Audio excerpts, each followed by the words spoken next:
Hello and welcome to my channel. Today we're going to be making a 4-pillar post bed frame using dowel sticks and polystyrene balls.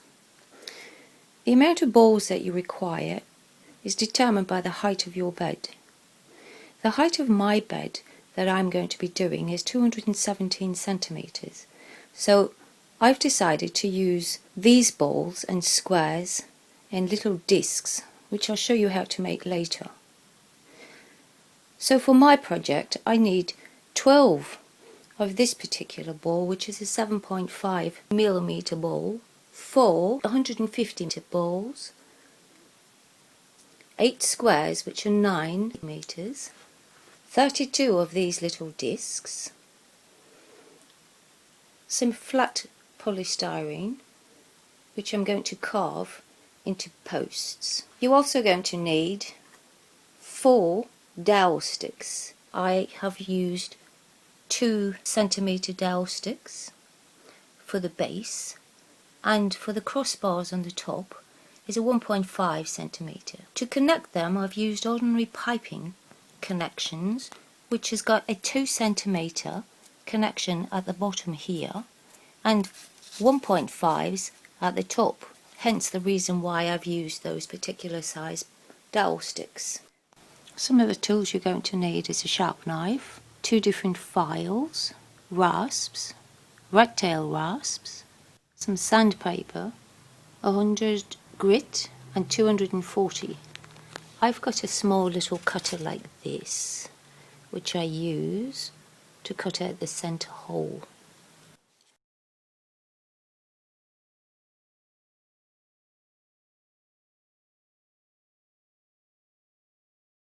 Just freehand draw a circle.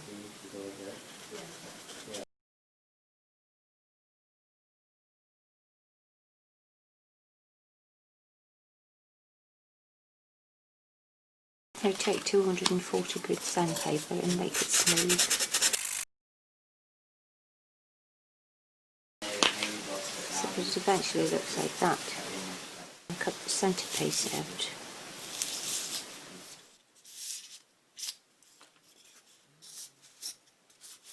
Before you start carving any of the balls, you must make sure that you cut the centre hole out first. I like to use a skewer like this, just to poke through so that I can make sure that it's going straight through the centre. So we're going to be making holes in the centre of the small balls, the big ball, and in the centre of all the squares. Then we're going to take our rat tail rasp and carve out the holes in the centre of each piece. Mark it. 8 different places. Once you've marked it, mark the balls like this. Take a rat tail rasp and carve it out.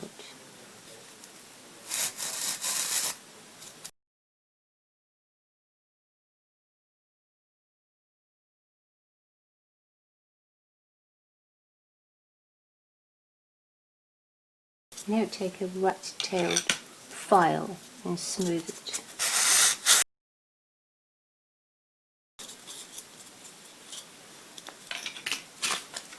Now take 240 grit sandpaper, fold it over and smooth it over there.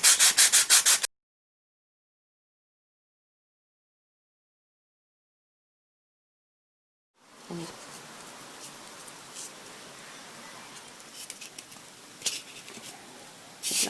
you hole in it.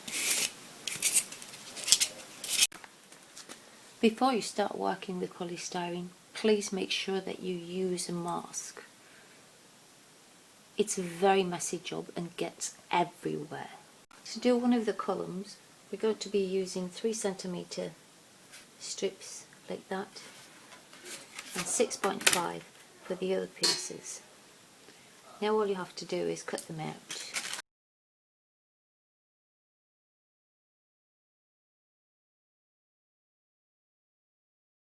Once you've cut all of them out, then you need to glue them together.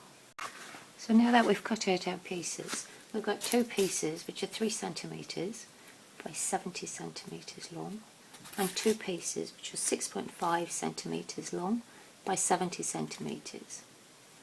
When you're gluing, make sure that you glue only on the inside strip that is closest to the inside, because it's very, very difficult to carve glue. Also try and make sure that they're all the same size in height. So that's our first piece glued. Now we're going to glue the next piece. And remember, only glue on the outside, over here.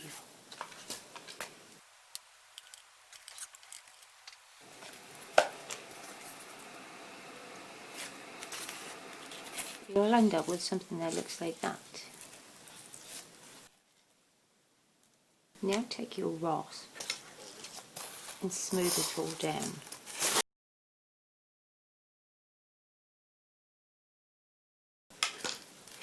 Followed by a file. Once you're happy with it, take 240 grit sandpaper and sand the entire thing so you get a nice smooth finish to it. Now we're going to add some grooves to it. So from the top to the first is 20, 24 and 26 centimetres. Take your rat tail rasp and go all around it.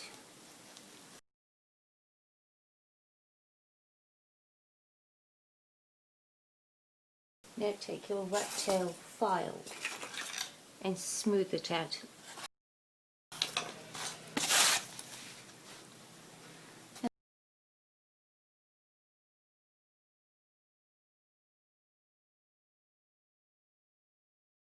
Once you've finished using the rasp and the file and sanding it all down with 240 grit sandpaper, you should have something that looks like that. You need 4 of these to complete your bedpost. One is 47 centimetres long and this one is 58 centimetres long. Now that you've finished painting them all, you'll have something that looks like this. As you can see, they all have different colours. I find it's always better to have a variety of colours so that it looks more natural. So if we take a closer look, you'll see how we've put the veins or rings into the pieces. And they all are a different variety in colour.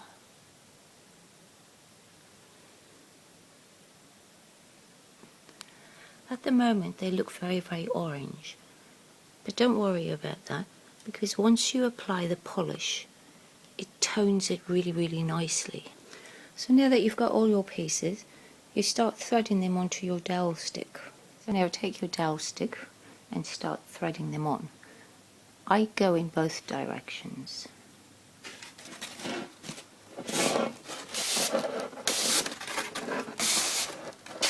You can put them on in any pattern that you want.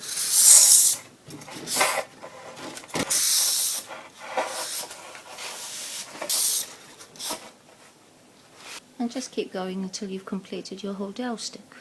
To finish the painting off, I'm using ordinary liquid floor polish and I'm adding some raw umber paint to the mixture. You can add as much as you want depending on the intensity of the colour that you want. I've just put a blob in and I've got this colour which looks a bit like a chocolate milkshake. That just gives beautiful shine to it. Now for the polishing. I normally like to put 3 coats of polish on. If after the second coat I find that it's going a wee bit too dark, I just put a clear coat of polish on for the 3rd coat. But it does make a difference because it makes it really nice and shiny. So all you have to do is just paint your polish on and you'll see how it starts changing the colour.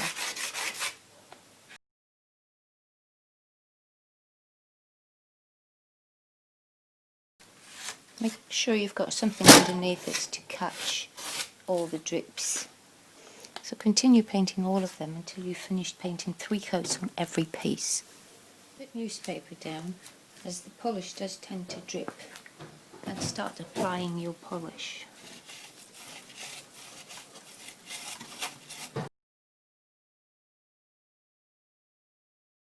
As you can see, it gives it a really, really nice finish.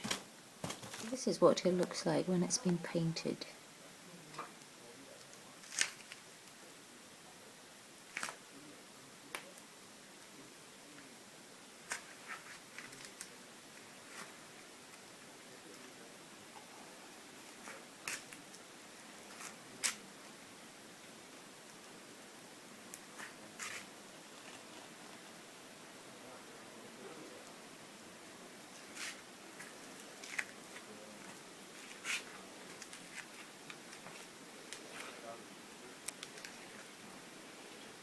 So here's our bed, all finished with the mosquito netting up. If you liked the video, please give it a thumbs up and don't forget to subscribe.